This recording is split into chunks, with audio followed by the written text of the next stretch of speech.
Welcome back to Mega March. Mega Man 7 was released by Capcom in 1995. It arrived almost 2 full years after the first installment in the Mega Man X series, and knowing that, it can feel like a regression to some players. Dashes and wall jumps are gone in favor of classic Mega Man maneuvers, which can be a head-scratcher at first, but it seems clear that Capcom wanted to keep the two franchises distinct from one another. Gone is Rush Marine from the previous Mega Man Vanilla series, replaced by Rush Search. And while other memorable power-ups still exist, including Beat the Bird and the Super Adapter, which is similar to the Mega Man 6 armored version of Rush Jet, Mega Man 7 takes accessorizing a bit too far. The gameplay is excellent, the levels were the longest yet, and lots of familiar enemy types return. But using Rush Search to dig and find hidden objects is tough, and the number of additional power-ups that were available, honestly, I wasn't even aware of during most of my playthrough. There are some hints in levels as to where to use Rush Search, but as a new mechanic it wasn't glaringly obvious to me what I was looking for. The game does allow you to go back and replay levels to collect missed items, but this game felt less like a new installment in the Mega Man series and more like a new collectathon that I had to toil through. Making the 16-bit leap onto the Super Nintendo, the graphics were a definite improvement, and all of the things that made the NES Classic iconic leapt right along with Mega Man. A newer, larger sprite was created, and the animations of Mega Man and his enemies alike are beautifully crafted frame by frame. The movement in Mega Man 7 feels like a Mega Man game, but it certainly looks like a new generation for the series. The character designs were some of the most unique yet, but the bosses overall felt somewhat simpler in this game, but that seems to make up for more difficult level designs. Perhaps the levels just felt longer because they were so much more of a challenge, and that holds especially true for the Wily stages, which borrow thematically from previous stages. The sound and music, in my opinion, lost something when they came to the Super Nintendo, though. Mega Man games are known for a very specific and influential style of chiptune, and while the music isn't bad, nothing jumped out to me as memorable. Sounds, such as the 8-bit chirps of Mega Blaster Fire, are softened, and the game is pleasing to the ear, but mutes itself too much for my tastes. The story, however, Mega Man 7 simply opens with you arriving at the site of a devastated area. Since the game mostly uses exposition, I'll read the intro to the manual while the intro to the game rolls on. Mega Man 7, Dr. Wily behind bars. The world's pulse raced with excitement. Everyone truly believed the conniving Dr. Wily had been stopped for good and imprisoned by the valiant Mega Man. Reporters jockeyed with cameramen for snapshots as the infamous Doctor hung his head while being dragged away in handcuffs. Dr. Wily would soon be behind bars. Or would he? Dr. Wily was ready for anything. He had known his dastardly plans would end in failure someday, so after 6 months without contact, his laboratory sprung to life. Monitors whirred into action, lights flashed, and the lab control panel booted up. In no time, 4 hidden robots emerged. The robots then began a rampage in search of their master. Wily had done it again. Nothing would get in their way. The world's racing pulse turned to a nervous fear as the city was pummeled. Wasn't Dr. Wily in jail? Why was this still happening?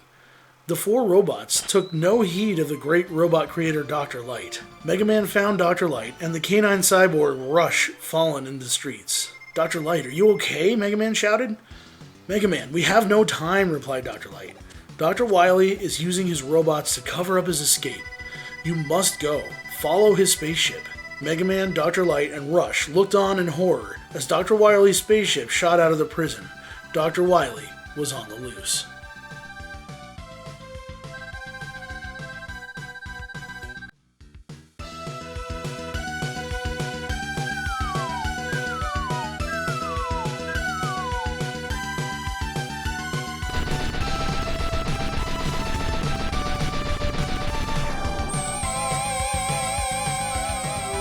Wily planned for the eventuality of being captured by Mega Man and Dr. Light, and had programmed 4 robots to attack in his absence. There's no mention, however, of Bass in the game's manual, but you meet him very early on in the game, along with his pet dog Treble, and he earns Mega Man's trust. He appears to be going after Wily, and also makes you feel like you are the superior robot. but you're not new at this, you can see where this is going. Still, this Mega Man game does a great job at interjecting bits and pieces of story throughout your playthrough, much of it taking place in in-game cutscenes while you're standing there talking to other characters.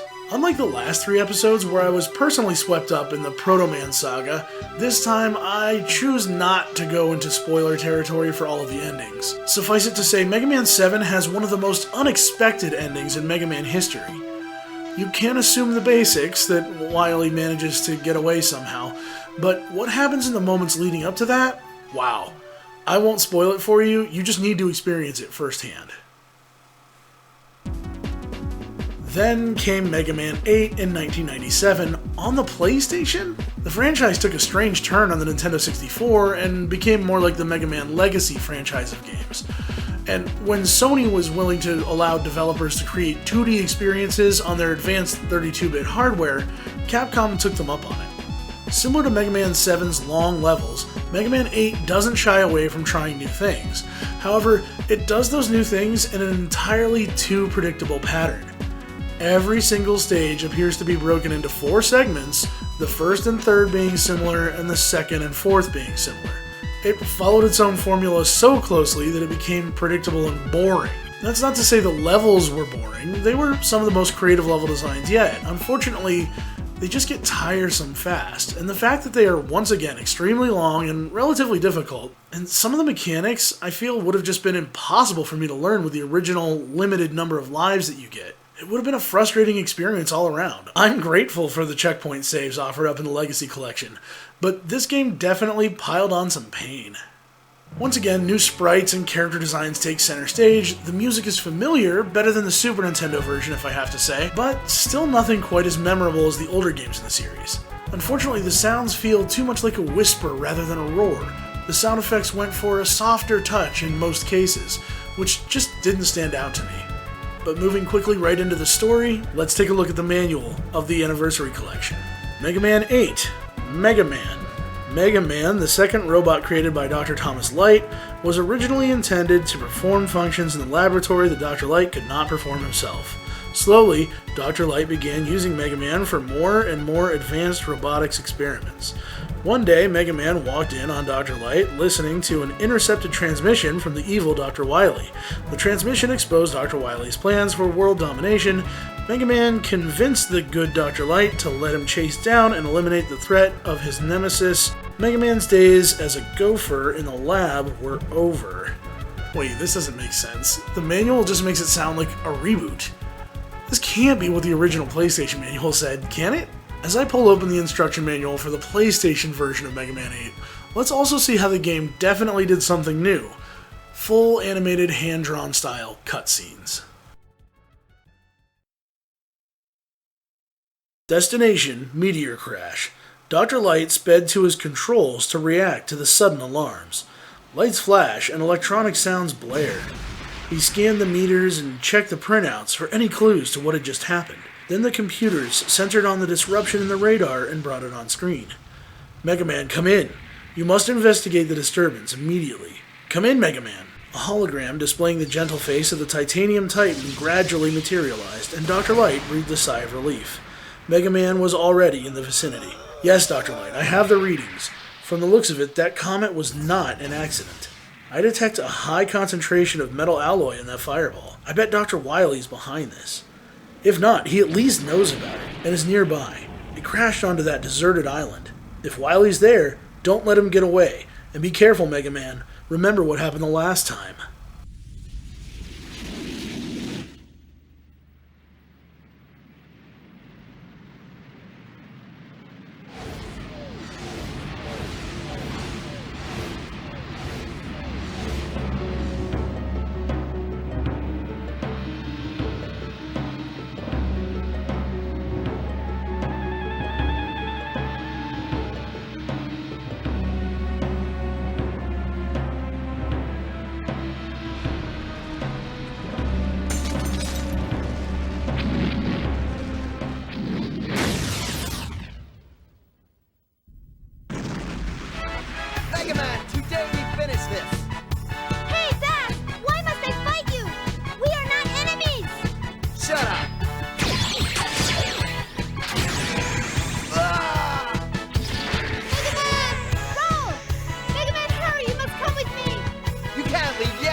coward. You'll pay for this insult.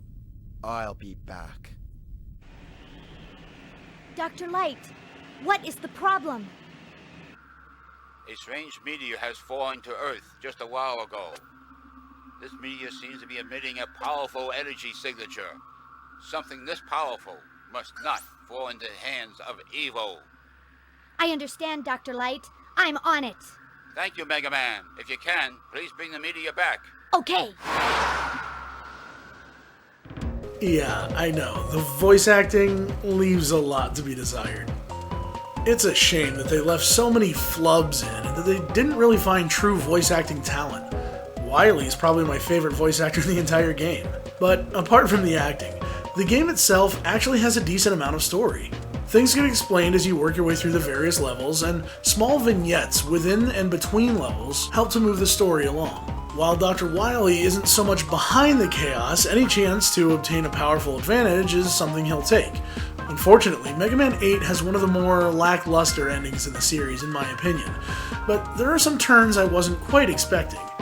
The game tried something new, and although I can't fault it for that, I certainly didn't love it. But for many years, I blamed it as the game that might have killed Mega Man, because it was, however, the last installment in the original Mega Man series. That is until Capcom relaunched the franchise more than 10 years later in 2008. Has it really been that long? Another game I kept telling myself I'll get around to it. I finally got around to it, and I powered through it in a matter of a few hours. But that's not to say it wasn't a slog. This game is an ode to what made Mega Man a fantastic franchise. First, it returns to its 8-bit roots. It doesn't even try to overdo things with flashy new effects layered on top of the 8-bit sprites. It's almost entirely made to be playable on an original Nintendo. It does allow you to enable or disable what it calls Legacy Mode, which features some slowdowns and sprite flickering, but that effect doesn't hold true to the limitations of the Nintendo, and it's more just for show, so I left it off. The gameplay does include the charge shot and some familiar features and power-ups, but it does at least somewhat simplify things to less of a collectathon level than the previous two games. Still, there are a lot of upgrades that take away from what I consider to be a true Mega Man experience. Also, the game's most grave sin? They took away the slide maneuver. Animals! The game's new bosses are brilliant. The music is what I know and love from the Mega Man series, and some familiar themes are echoed as you play the game. It truly is fantastic. This is a Mega Man player's Mega Man game. But what does that mean? Well, that means it doesn't shy away from its difficulty. I remember people complaining about the difficulty of the game when it first came out, but most people ignored their cries and just thought everyone had gone soft since the old days. While I found Mega Man 5 probably the most difficult game in general, Mega Man 8 also frustrated me to no end with its new mechanics, but when it was tried and true Mega Man gameplay, it was magical. Unfortunately, Mega Man 9 is entirely unforgiving in the fact that it wants to challenge players. Every single level features a new mechanic that has never been used before in any of the previous Mega Man games. You're constantly having to figure out how to solve these new puzzles, and some take a few more tries than others.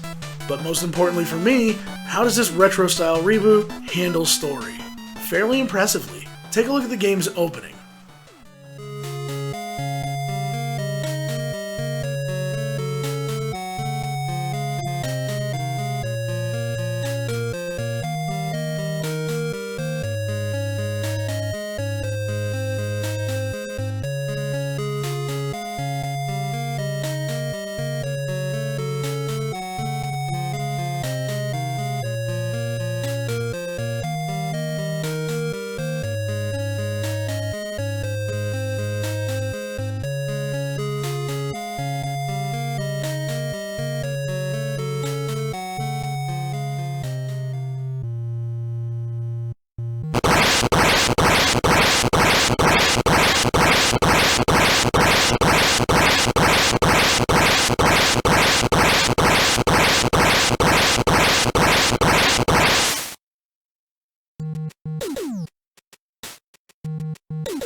Since the game doesn't have an instruction booklet, it relies heavily on in-game story to fill you in. But even though the graphics are retro in style, the game is not a reboot. Instead, it's just a continuation of the series.